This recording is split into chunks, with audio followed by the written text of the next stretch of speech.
So I am in a difficult time right now.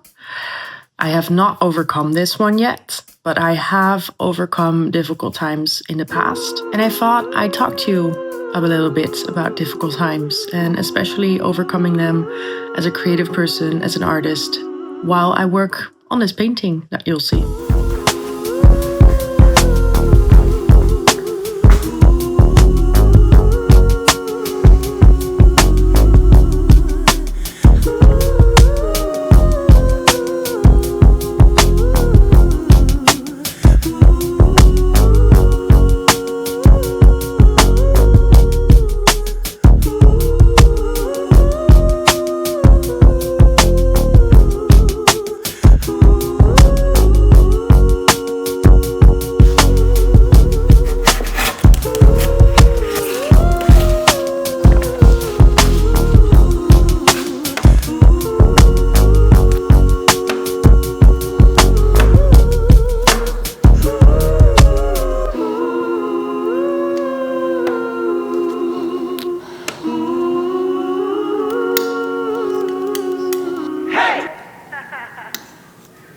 It's never all roses and sunshine during your entire life.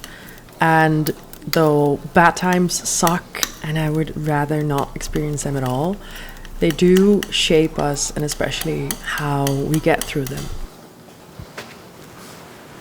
A lot of people have told me that they found making art to be very therapeutic during a time of grief. And while I appreciate everyone's thoughts, for me, it doesn't actually work that way. I find making my paintings to be too exhausting and too confronting mostly. I'm okay with making illustrations and small things I don't have to overthink, but painting? That's for when I'm processing, and processing comes after the bad times. I'm lucky that I had the luxury of time. I've been going back to old habits that I forgot I had and making those a priority.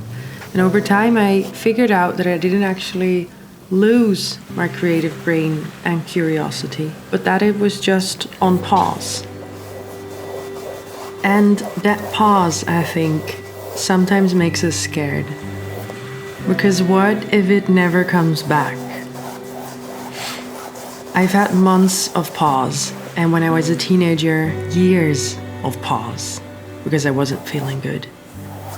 My capacity to make beautiful things is the first thing that leaves me alone, making space for bigger feelings. But I am still making things. After all those bad times, I know it will come back. It will always come back.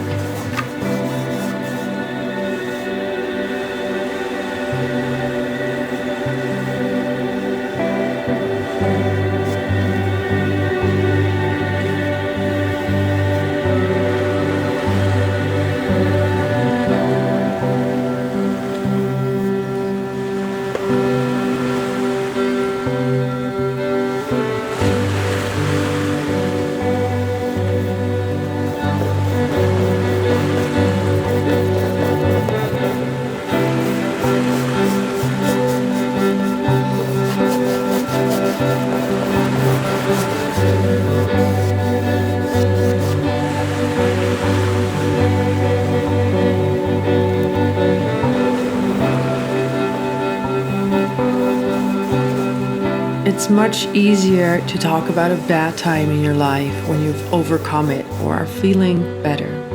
It's not easy, but it's easier. Story-wise, it even makes us more interesting humans, because who cares about someone's story if everything is perfect? Perfect is not relatable. It's not what makes us us. I have found a window in time during which I know that I'm not fine, but I'm feeling fine enough to talk. There are also other windows in which I think, why me? And I get angry that I lost a parent. I get angry that my brain works the way it does. I don't have any other family that can take the stress off, and I'm angry at hospitals and that they're underfunded and understaffed. And I get angry at the world functioning the way it does.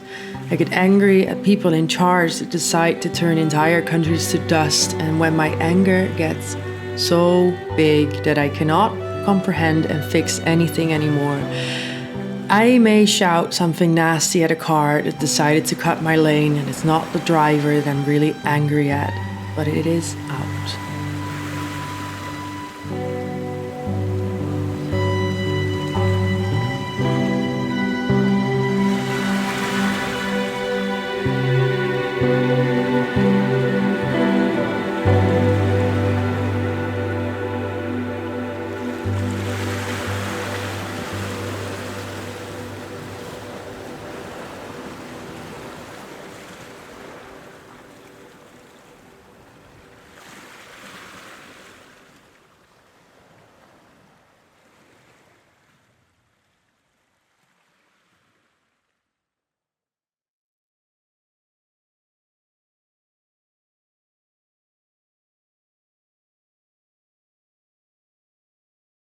I removed one of them, this one. I didn't like the shape of this.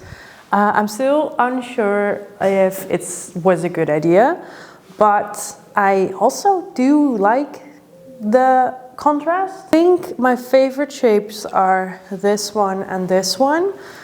This almost looks like a ribbon. And then I'm not sure about these ones. However, I do think if I would remove these, it wouldn't really make that much sense. But this one goes kind of nowhere, but I also don't want to rip off the hand by adding some red there. Maybe it could be a bit more like skip this and then whoop. I like that part of the leg white as well, so maybe not. I don't know. I think that part just connected the two and now they make sense. And then they also don't need this extra part because it could be like going this way and then all the way around. And I think that's fine. I had some sketches as well of adding them here, but I don't think I'm gonna do that. I think I'm just gonna leave it like this. Color-wise, however, I don't know yet. I don't know if I wanna have them super bright or if I wanna add shadow. I think I'm just gonna think on that for a little bit.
Let me tell you a little bit about this painting because I started it a while ago and I have not touched it since. At the time, I thought I might have to leave my studio in a few months' time, and I realized I hadn't used the space for its size. My previous paintings were all about expanding, and to my taste, I was not expanding enough. This painting is 3 by 1.5 meters, and I split it in two to make it easier to move. I used reference images that I was waiting to use for a while. They hadn't found their purpose yet, and this dual canvas just asked for it, using lots of lines and directions that go all over the place, but they still seem in balance. I luckily learned that I could stay in my current studio for at least the next 5 years, but I am glad that that fear of moving gave me a little push to go bigger. This space is my creative sanctuary, but the silent time that I just went through made me gather all my options, and it crossed my mind I would have to leave this space for financial reasons. I seriously considered it, not thinking about practical reasons yet, but just how it would make me feel. And I really didn't want that. I've been coming into the studio just looking at this work for a few months now. And in its unfinished state, it has gotten this new meaning for me. It's reminding me of what I can do, what my creative brain can think of, and for that I'm really thankful.